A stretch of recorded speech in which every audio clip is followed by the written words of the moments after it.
grew up in the Midwest, and my mother would make a pot roast once a week, whether we wanted it or not. And she would put it on the stove first thing in the morning, and it would cook all day. And what started out as a very, very tough piece of meat with lots of gristle, by the time it went on our table at night, it was just soft and mushy. And so, unbeknownst to me, I was having a bone broth concoction at least once a week.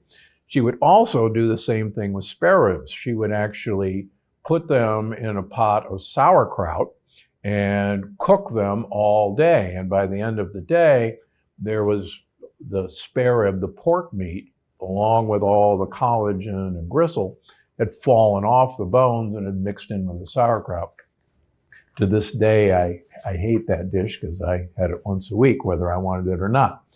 But the point is, even as much as, a generation ago, for me, this was a part of my normal cuisine. And that came, my mother's family was primarily German, and that was traditional long-term German cooking techniques. So there's a long history in bone broth. It's been described as long ago as the Middle Ages, and it was called restaurer, a kind of restorative broth. And then there was beef tea in Britain. Speaking of growing up, many of you can relate to the fact that consommé, which is basically beef broth, was considered a great soup, and even at fancy restaurants, you would start with a bowl of beef consommé, which was bone broth. And if it was a really fancy restaurant, they would chill the beef consommé, and it would be literally a chilled bowl of gelatin with beef flavor. So at that time, it was considered a delicacy. So, and I can remember when we'd go to a fancy restaurant, having a bowl of consommé was considered the ultimate in fine dining. Fine dining that the poor were having back in the Middle Ages. So amazing how things come around. So, first of all, let's talk about scientifically backed pros of drinking bone broth. Bone broth is a great source of some amino acids that do make collagen. But let's get rid of a myth, first of all. You can eat all the collagen you want, but one of the things you have to understand is we do not absorb collagen from our intestinal tract. All protein, no matter what it is broken down into individual amino acids. And those amino acids, which are small protein building blocks, are then absorbed through the wall of our gut. Now, once they're absorbed through the wall of our gut, you then reassemble those amino acids into the proteins that you need. But there's actually no instruction book that came with the collagen you ate in bone broth to make sure that you take those individual amino acids and once you absorb them, make them back into collagen. You'll use those amino acids to make what your body thinks it needs, one of which is collagen, but certainly not all of which is collagen. So just taking collagen in whatever form does not guarantee that you're going to make collagen on the other side. So that's one of the biggest myths out there, that the more collagen in bone broth, the more collagen you're going to manufacture.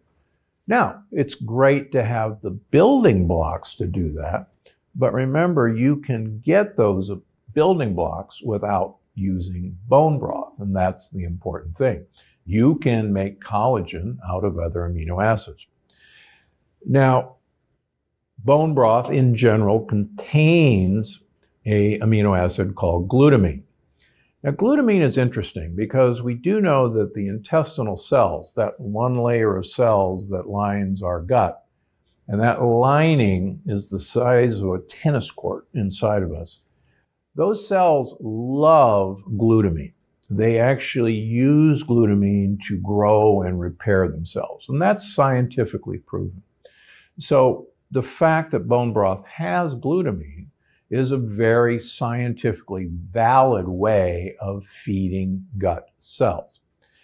But I'm always reminded of a professor from Louisiana State University, Russell Blaylock, who was a neurosurgeon. He's retired now, but he's written a number of books on what are called neuroexcitotoxins. And one of his pet subjects was glutamine becoming a neurotoxin in excess, turning into glutamate, which is in fact a neurotoxin. And I was so impressed with his research when I first started doing the plant paradox that I urged people that if you were going to use glutamine as a supplement or glutamine containing foods like bone broth to help heal a leaky gut, that you should probably do this for a limited period of time. I think probably 3 months is a maximum period. I'm not going to put words in his mouth, but he would probably say less than that. In any event, I don't think that you need to have bone broth as a standard part of your diet to keep your gut healthy. But I do think it does play a good role in having glutamine available to cells for a reparative process. So that's probably my tip for the number one reason that this is useful. Now, number two, a lot of proponents of bone broth say that bone broth correctly is high in glycine. Now, we're going to take a little trip down nerdy road here. There is some very, very fascinating data, particularly in animals, that there are certain amino acids that age us rapidly, that turn on a compound called mTOR, or TOR, T-O-R, in our cells. And you're going to learn a lot about this in the longevity paradox. Long story short, there are certain amino acids called methionine that absolutely positively activate mTOR. And if mTOR is activated, quite frankly, you're not going to live as long and you actually may produce cancer. If mTOR is turned off, then it's actually compatible with living a very long time and living well and not having cancer. Okay, so what does that have to do with bone broth? Well, bone broth does not have a lot of methionine, which is a very, very, very common amino acid in animal protein. But it does have a lot of another amino acid called glycine. So what? Experiments in pigs show that if you put pigs on a methionine-restricted diet, they will live about twice as long as their litter mates who eat a normal methionine diet. Same calories in both groups, just by eliminating methionine. Well, that's pretty cool, except it's hard to have a methionine-restricted diet, with the exception of vegans, because vegans actually, plant proteins have very little methionine. And you're going to hear that argument from me again and again and again in the longevity paradox. Back to glycine. You can take pigs, put them on a regular diet, and add glycine to their diet. And glycine appears to act as if the pigs were eating a methionine-restricted diet. Now, because I'm such an incredible nerd, I take glycine tablets twice a day because I don't like to hedge my bets. But bone broth has quite a bit of glycine and not much methionine. So of the animal protein products out there, it's probably a pretty interesting, safe bet. So those are the pros of bone broth.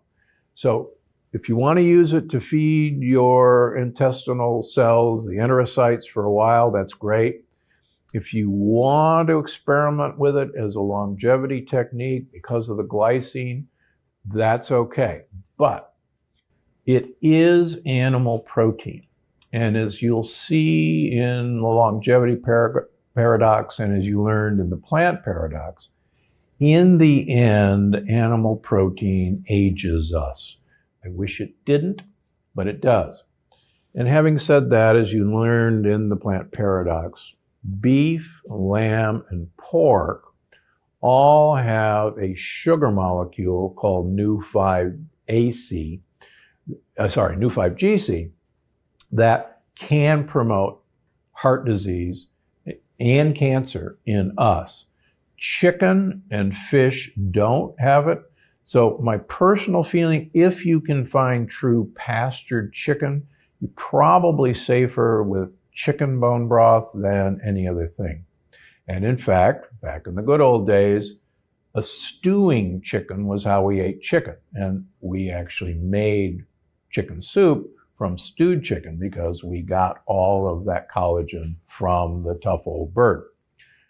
Okay, does this stuff go directly into your joints? Well, unfortunately, it doesn't go directly into your joints. Again, you get the building blocks.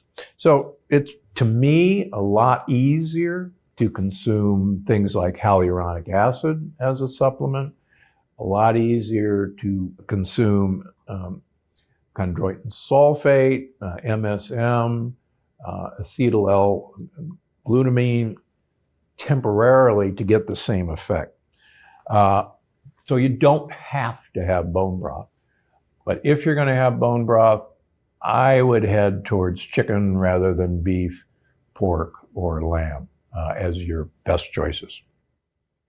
Okay. Are there proven studies that bone broth, in fact, makes your joints better, makes your skin better?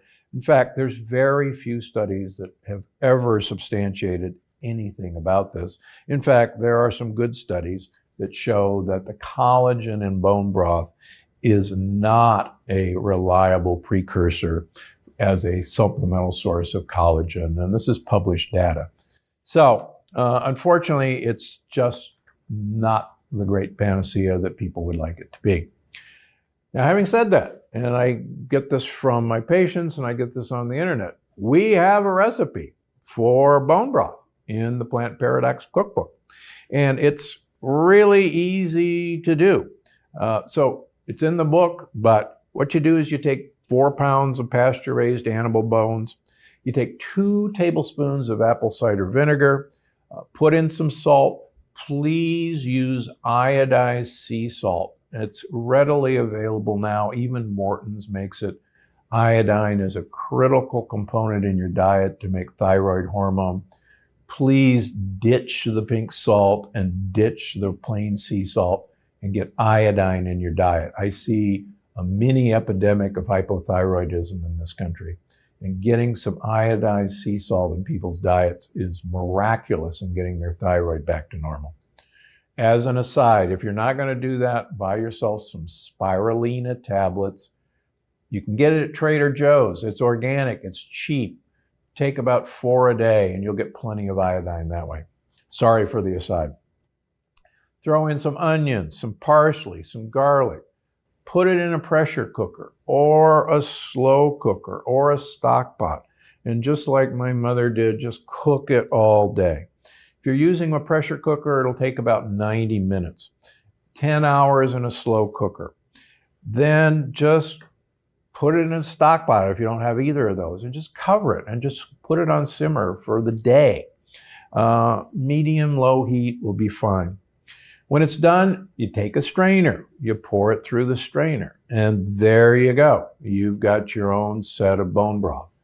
You can even, I think, put it in approved ice cube containers, like silicone ice cube containers, and then you've got your own little bouillon cubes, freeze it, and then you can use that as your stock when making a lot of my other recipes or your own favorite recipes.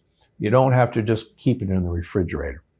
So it's a great way to make bone broth. You can get the leftover bones whenever, for instance, we had a pastured turkey for both Thanksgiving and Christmas this year.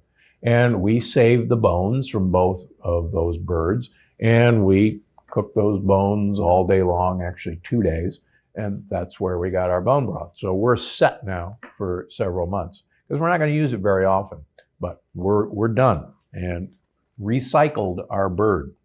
So that's my take on bone broth. It is not the miracle cure all of you want it to be, but it's a great source of glutamine.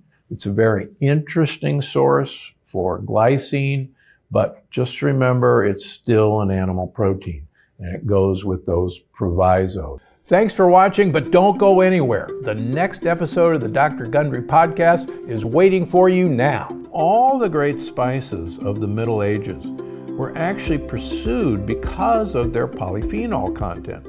And here's a fun fact. What's the highest